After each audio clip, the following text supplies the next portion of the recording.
Hello my animal lovers, what's up and welcome back to my channel. आज हम देखने वाले हैं स्पाई एक्स फैमिली सीजन 3 का एपिसोड नंबर 3। तो अब बिना किसी देरी के चलते हैं सीधा वीडियो की तरफ। धमाके के बाद हवा में धूल और धुआं छा गया था।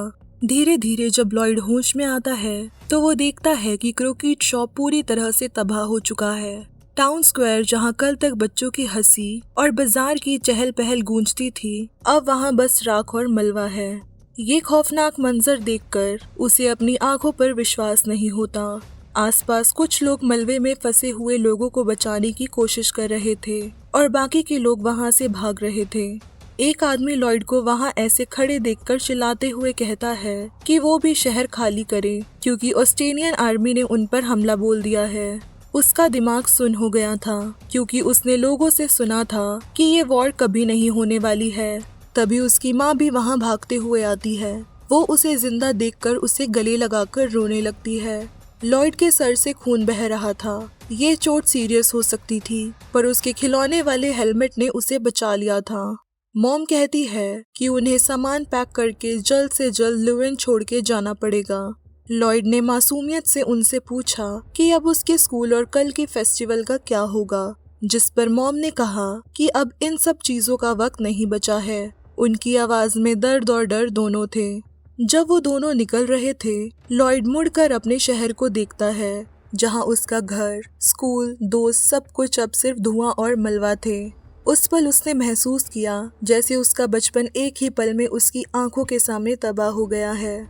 कीलबर्ग, जहां उसके अंकल और आंट का घर था, वहां पहुंचने के बाद लॉयड और उसकी माँ के दिन उदासी में गुजरने लगे थे। उसके पिता की कोई खबर नहीं थी। रेडियो पर हर दिन नए जंग की खबरें चलती रहती थी। लॉयड चुपचाप सुनता रहता और अंदर ही अंदर सोचता था कि बड़े लोग सब झूठ बोलते हैं। उन्होंने कहा था कि ये युद्ध कभी नहीं होगी, पर सब गलत थे। पापा भी झूठे हैं क्योंकि उन्होंने प्रॉमिस किया था कि वो लौटकर उसके साथ फेयर में जाएंगे, पर वो कभी नहीं लौटे। वो खुद को भी झूठा बोलता है क्योंकि उसने भी झूठ बोलकर उनसे पैसे लिए थे। अभी भी वो चाहता था कि जैसे ही पापा लौटेंगे वो उन्हें सबसे पहले सच बताएगा।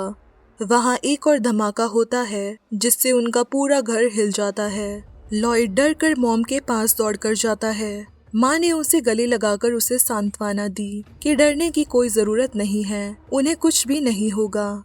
लॉयड रोते हुए यही कहता रहता है कि वो वापस अपने घर लुवेन जाना चाहता है और पहले की तरह अपने दोस्तों के साथ सोल्जर वाला गेम खेलना चाहता है। कुछ दिनों बाद जब चीजें थोड़ी नॉर्मल हुई तो लॉयड भी वापस से बाहर जाकर लाइफ को एंजॉय करने लगा था। वो मछली पकड़कर घर आ रहा था।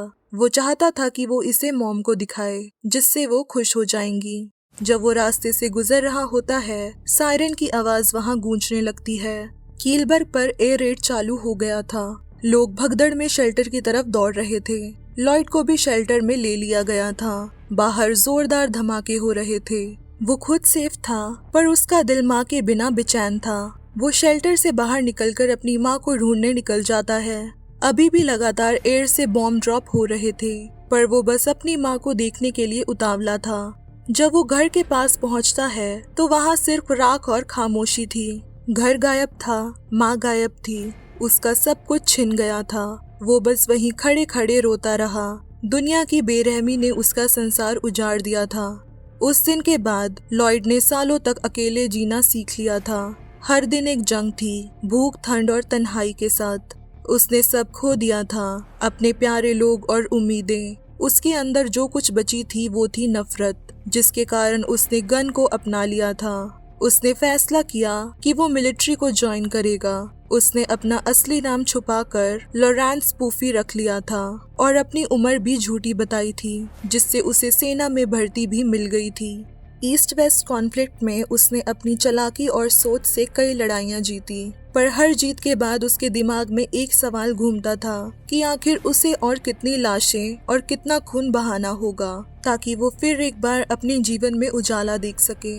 एक रात जब वो पहाड़ों में ड्यूटी कर रहा था, उसकी मुलाकात फ्रैंकी से हुई, जो कि उसका दुश्मन एक ऑस्ट्रेलियन सोल्जर था। फ्रैंकी ने हाथ जोड़कर कहा कि वो इस वॉर से तंग आ गया था, जिसके कारण वो भाग गया था। वो अपनी जान की भीख मांगता है कि वो अभी मरना नहीं चाहता। अभी तो उसकी कोई गर्लफ्रेंड भी नहीं बनी है। लॉयड उसकी बातें सुनकर हंस पड़ता है और उसे सिगरेट ऑफर करता है। लॉयड ने पहली बार अपने दुश्मन को इंसान के रूप में देखा था। दोनों में बातचीत शुरू हो जाती है। फ्रैंकी कहता है कि ये युद्ध बिल्कुल बेकार है, ये सिर्फ पॉलिटिशियंस की गलतियों का नतीजा है जिसमें उन जैसे अपना खून बहा रहे हैं। लॉयड उसकी बातों से कुछ हद तक एग्री करता है, पर वो कहता है कि ऑस्ट्रेलिया ने पहले इस वॉर को शुरू किया था। फ्रैंकी अपनी साइड ऑफ द स्टोरी बताते हुए कहता है कि उनकी कंट्री में ये बताया गया था कि ऑस्ट्रेलिया ने लुएन पर खुद से हमला करवाया था और इल्जाम वेस्टरलिस पर डाल दिया था ताकि वो सिटीजन्स के बीच अपना प्रोपेगेंडा फैला सके। अपने देश के खिलाफ ऐसी बातें सुन के लॉयड का गुस्सा फूट पड़ता है। वो गन उठाकर फ्रैंकी को मारने का फैसला करता है, पर इससे पहले कि वो फायर करता, पीछे से दूसरे सोल्जर्स उन्हें दुश्मन समझकर उन पर फायर शुरू कर देते हैं। दोनों अपनी जान बचाते हुए अलग डायरेक्शन में भाग जाते हैं। जब लॉयड जंगल से भाग रहा था तो उसके दिमाग में फ्रैंकी की बातें घूम रही थी। वो खुद से सवाल करता है कि क्या मैं सही कर रहा हूँ। पिछली रात की वजह से उसे काफी चोटें आई थी, जिसके कारण उसे फ्रंट लाइन से हटाकर रेस्ट के लिए बैकहैंड के काम में लगा दिया गया था। एक दिन जब वो कुकिंग कर रहा था, उसकी मुलाकात अपने बचपन के दोस्तों से होती है। उन्हें ठीक देखकर लॉयड की आंखें भर आती है, क्योंकि इतने समय से उसे लग रहा था कि वो तीनों मर चुके हैं। उन तीनों ने भी मिलिट्री में भर्ती ले ली थी। उन्हें जब पता चलता है कि लॉयड की पोस्ट सर्जेंट की है, तो उन्हें खुशी होती है कि वो बचपन के गेम की तरह आज भी एज अ सोल्जर उनसे आगे है। चारों मिलकर अपने बचपन की यादों को ताज़ा करते हैं। लॉयड सजेस्ट करता है कि वीकेंड में वो लोग रेस्टोरेंट जाकर पहले की तरह एक साथ टाइम स्पेंड करें, पर वो लोग लॉयड को मना कर देते हैं क्योंकि उन्हें आज रात एक मिशन पर भेजा जा रहा था।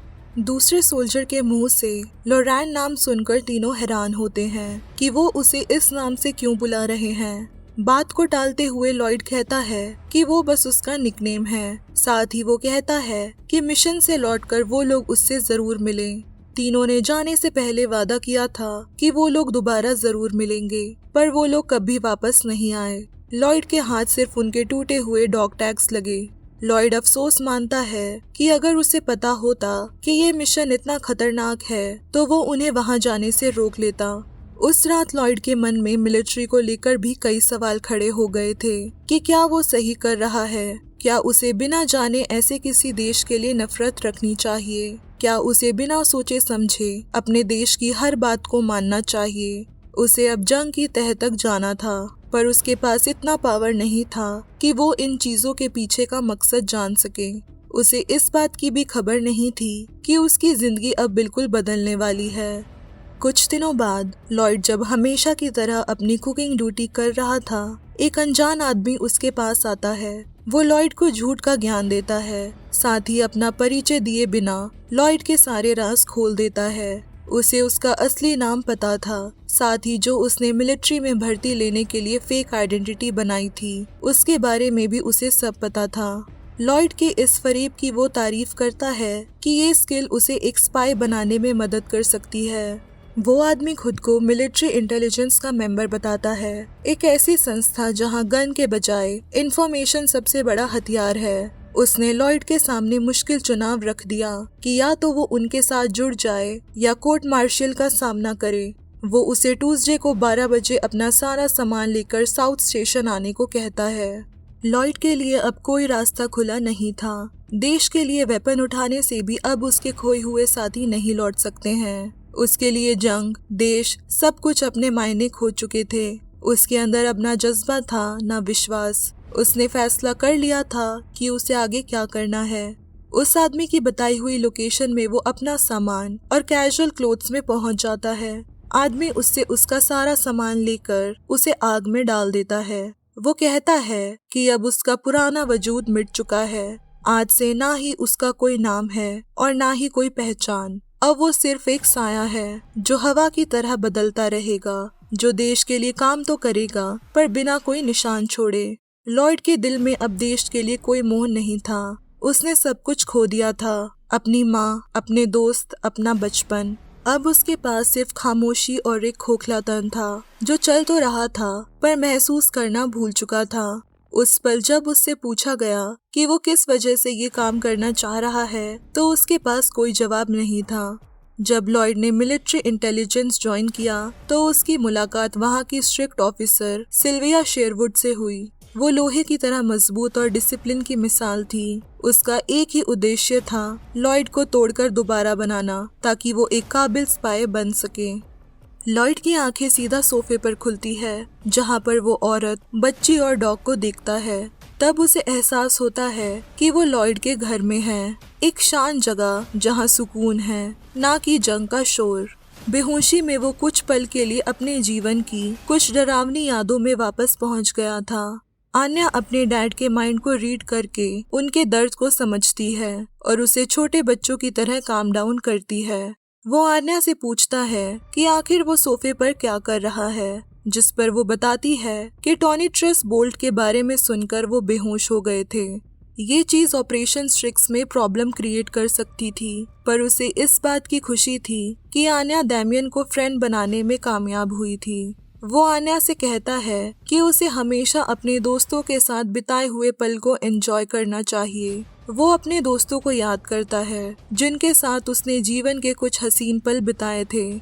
उस दिन रात के समय जब सब साथ मिलकर डिनर बना रहे थे, हवा में अजीब सी गर्माहट थी। प्यास के साथ बन रहा खाना, बॉन्ड की भूख और आन्या की हंसी घर को एक घर जैसा बना रही थी। लॉयड इस समय ना एक सोल्जर था, ना एक स्पाई। वो बस एक आदमी था जो अपनी छोटी सी फैमिली के साथ सुकून महसूस कर रहा था, चाहे फिर वो उसकी नकली फैमिली क्यों ना हो। सो हे गाइस, अगर ये वीडियो आप सबको पसंद आई है then don't forget to like, share and also subscribe to my channel. और बाकी के स्पाई एक्स फैमिली के एपिसोड्स को चेकआउट करना मत भूलना। तब तक के लिए टेक केयर एंड सायोनारा।